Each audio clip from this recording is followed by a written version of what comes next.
two things happen with the energy for most of us. It's either wasted, right, through a lot of unnecessary thinking and muscle tension and a lot of behavior that's meaningless, right? So it's either wasted,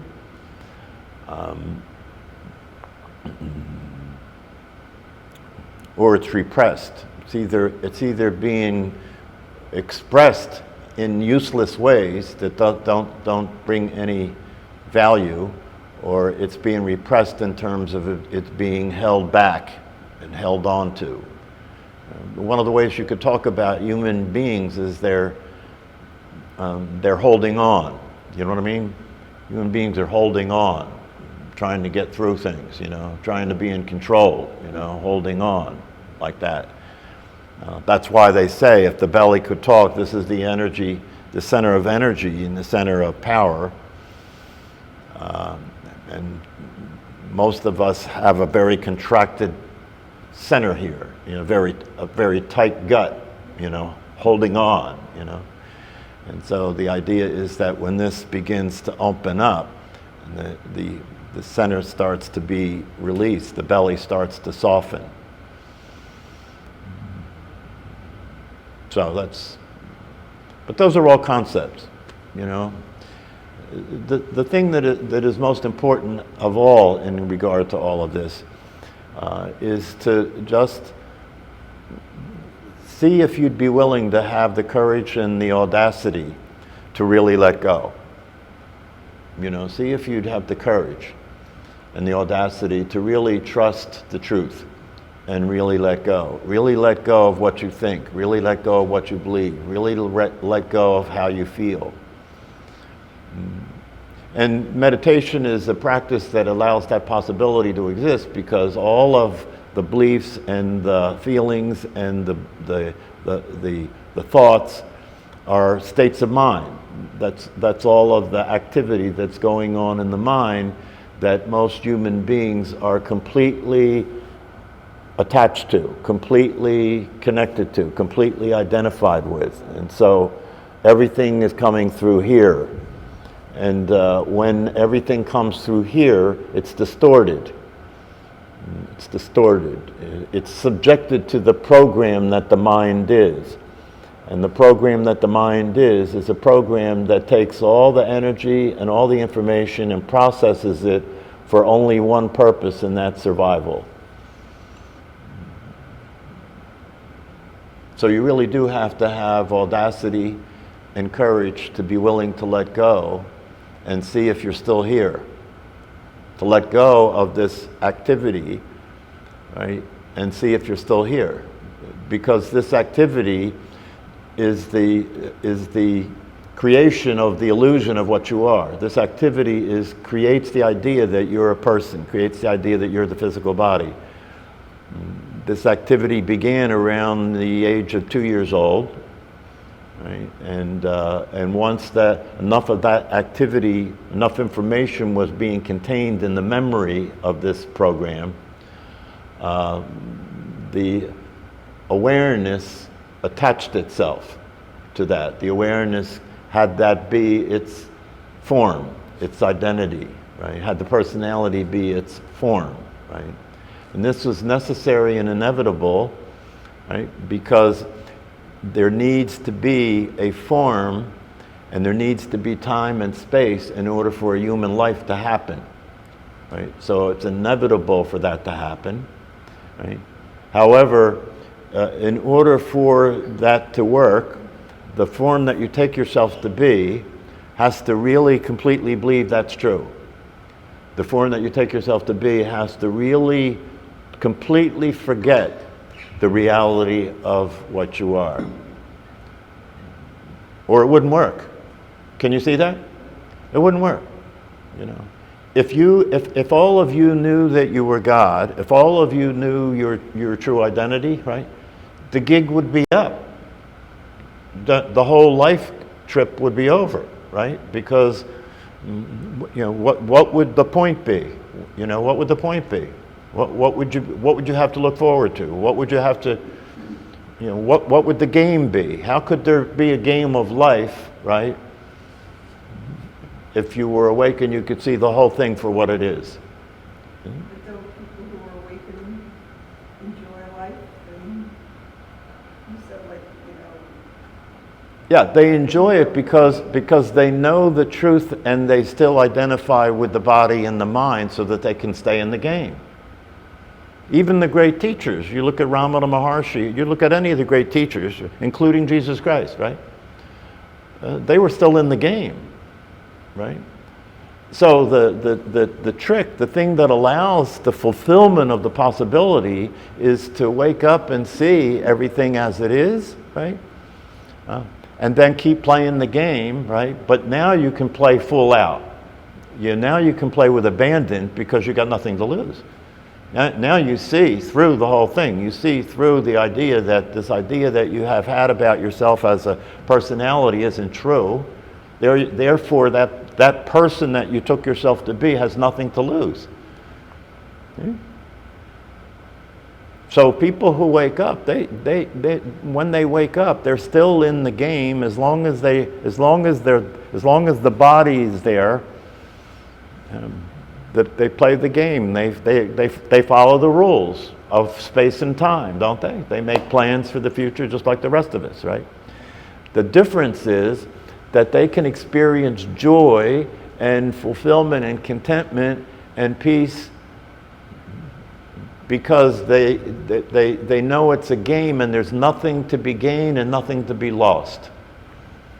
It's just happening for the joy. It's just happening for the fun of it. It's just happening because it's possible for it to happen. That's all. So you have to, if you're serious, if you are serious about realizing your true nature, right? Then you have to really take a serious look and see, is that seriousness expressing itself by your behaving as if you are what you really are?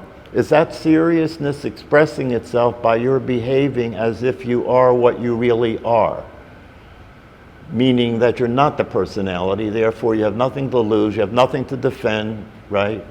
That's what the 8 verses of Training the Mind are all about. You have nothing to lose and nothing to defend. If that's true, then you would be behaving as if that's true. And if that's true and you're behaving as if that's true, then in any situation where there's conflict, you concede. Why wouldn't you concede? Unless you're really not certain that it's true, you see. And the irony is, the only way you could be certain that it's true is to behave as if it is. That's the only possibility. If you don't behave as if it's true, one of the things it says in the Course in Miracles that I 100% agree with, that I 100% see is absolutely true, is that people don't know the difference between giving and receiving. They don't know the difference between giving and receiving. And in terms of the truth, all there is giving. There is no such thing as receiving. And the giving is receiving. The giving is receiving. If you come to understand that and you begin to practice it, you begin to live your life looking for opportunities to give, looking for opportunities to make a difference, looking for opportunities as you go through your life, to see where somebody needs something and you provide that, looking to see what you can provide. If you're living as that, you'll experience yourself as God. It's that simple, really, right? But in order for you to live that way, you have to keep paying attention, right? You have to keep paying attention to the mental activity that's going on that will continue to deny that. We'll call you a fool. You're being a fool, you're just giving. You're not worrying about getting anything, you're just giving. You're being a fool. This is what the voice will start to say, right? And so you have to be able to stay the course. You have to be able to deal with the challenges that are presented to you by the other people, by society, right? By the education system, by the belief systems that are so popular.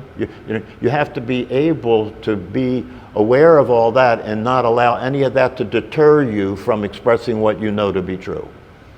And if you express what you know to be true and you live that, you'll experience the truth. Look at how simple that is. If you live consistent with what's true, you'll experience the truth. And the truth that you'll experience is that you are God. The truth that you'll experience is that you are the source. The truth that you will experience is that you are free, that you have never been limited, you've always been free, that life is a gift, and that the gift that it is appreciated in the moment-to-moment existence that you're experiencing, and that your eyes are transformed. They begin to see things as they are. You begin to see other people as you. You begin to see the world as you. You begin to experience that there's no separation between you and what you're looking at. That you and what you're looking at are the same thing. So, one of the things that the Course in Miracles says that I think is also absolutely true, and again, if you live consistent with this, the truth will show up. If you live consistent with this, the truth will reveal itself to you, right? And that is that there is nothing wrong, and everything that happens is on purpose, and everything that happens is good. There's nothing wrong, and everything that happens is on purpose, and everything that happens is good, and everything that happens is a aspect of the process of your awakening. Everything that happens is an aspect of the process of your awakening. When you take that context on and you use that context to look through like a lens, right? Then you can look at the worst things that happen in your life and see that they were the best. Everything becomes the opposite, right? If you had a terminal illness, it was the best thing that ever happened to you. If you've gone through divorces and difficulties in relationships with other people, that was the best thing that could have happened to you. When you start to see it that way, right? If you start to see it that way, how can there be anything wrong? If you're actually seeing with those eyes, how can there be anything wrong? Everything that happens that the mind would say is bad and wrong, right? You would not listen to that anymore, because now you see the truth, that everything is useful, everything is appropriate, everything is on purpose. So now you have that context. And as one of my teachers said, context is decisive. Right? Now you have a context with which to understand what's happening, and you can look at it through that lens. So when something terrible happens, right, you can look at it through that lens and see the value of it in terms of how is that supporting my awakening? How is that supporting me in letting go of my beliefs? How is that supporting me in not continuing to behave in an ignorant way in the terms of how I live my life? How is it supporting that? That would be a useful way of paying attention. So that's an interesting situation, right? Because in reality, we are all already it. We are all already there. We are all already experiencing the truth, right? But because of our indoctrination and our socialization, and condition, the human condition that exists, that we came up in, that we had no choice about, that we got, one of my teachers used to say, that's the way you were thrown. You know how a potter throws a pot? You were thrown into the shape you're in, right? That's the way you were thrown. And so the question becomes, is this life just gonna continue and burn out as the way it was thrown? Or could you become the potter instead of the pot? Right? Could you become the potter instead of the pot? That would be a different experience, right? Then you could create more pots. Right? So that's available. And creation is nothing other than a matter of distinction. That was another saying that one of my teachers said. Creation is a matter of distinction. That's all it is. Everything already exists, right? Everything already exists that's possible to exist. Everything's already happened that's possible to happen. Okay? If that's the truth, then the only thing you're doing that you call creating is distinguishing things. That's all. You're distinguishing things. You're saying, oh, okay, When I was a little child, they said, oh, look at that, that's a book. That just distinguished it. It was already there before it got distinguished, right? And we call that's creating. That's what creating is, distinction. Creation is a matter of distinction. So are you distinguishing the truth? See, the truth is already there. Are you distinguishing the truth? How do you distinguish the truth, right? You pay attention to its details. You look at it and discover it, right? It's already there. You look at it and discover it. It's not something that you were given when you went to school, right? No, you were given something that's beliefs. You were given something that's a function of people agreeing that this is true and real. It doesn't work. It's obvious that it doesn't work. It's amazing, really, when you look at it, how obvious it is that what people believe is real and true doesn't work. It's so obvious, right? If you look at it in your own life, you know, the things that you took on when you were a child, the things that you believed, the things that you learned, and therefore you practiced, you behaved consistent with that, right? And it didn't work. It didn't work. It's pretty obvious it didn't work. Yeah. But looking is discovering that involves thinking. No.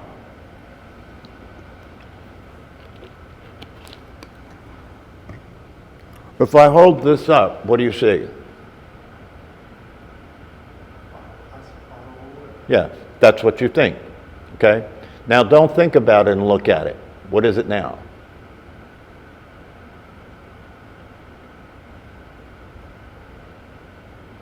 That's a discovery.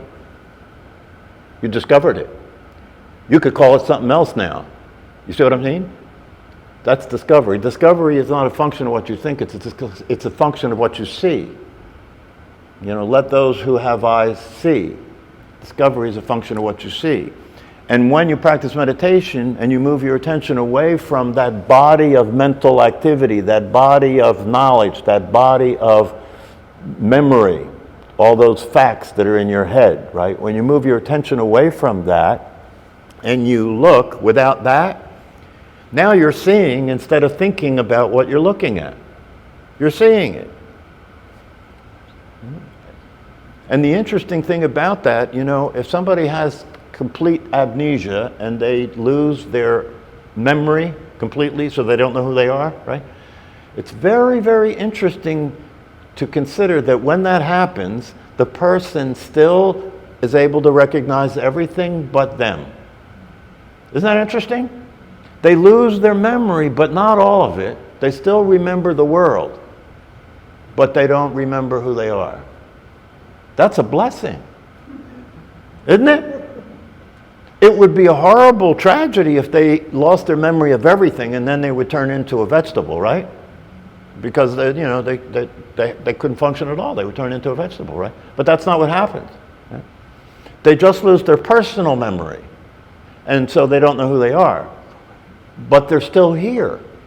And in meditation, that's the possibility that through practicing moving your attention away from what you thought was the world, what you thought was what you are, what you thought was the body, by moving your attention, even if you're practicing moving your attention away from that, and it keeps jumping back because the way the program is designed, that if you stay away too long, you'll die. But if you keep practicing, and you have these mini glimpses, you know, of seeing things as they actually are, right? And you do it consistently day after day after day, the way you practice being ignorant, right? That's how you got where you are, through practice and repetition, right? So instead of practicing that, you begin to practice something different than that, something that is totally other than that, that's natural because it doesn't require anything. Awareness doesn't require anything. It's natural. It's happening by itself, isn't it?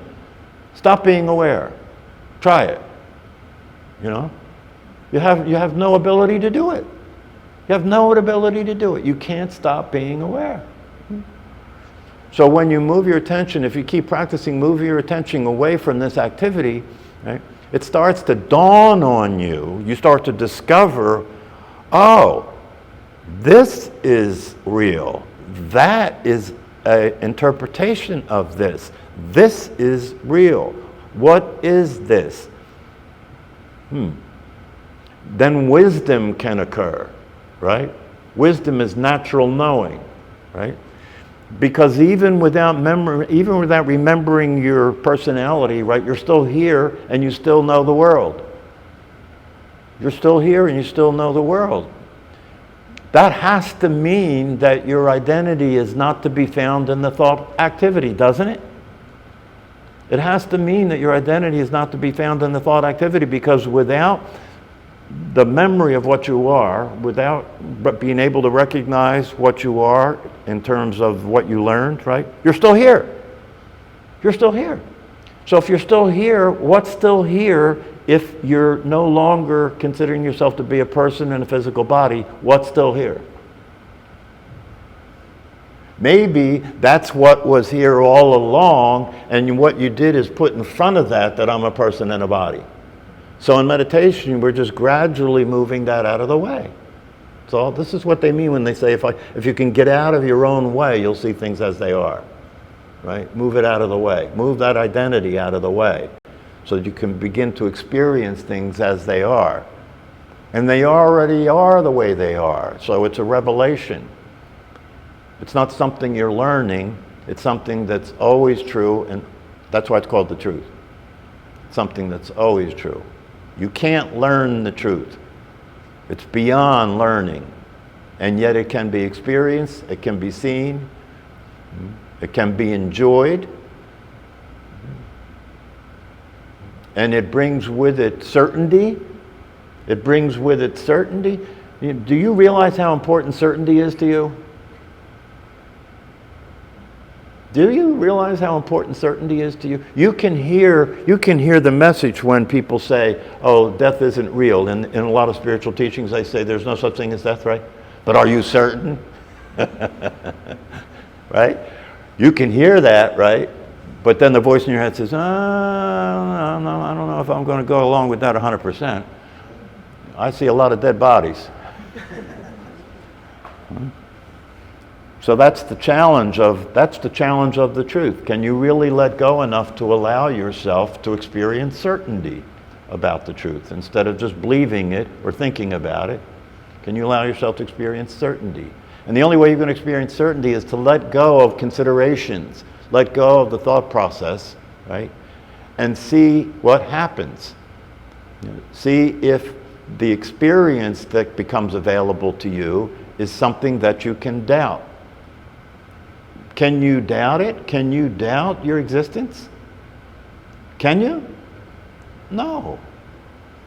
You can't doubt your existence. And if you look at what we call your existence, right, what is it?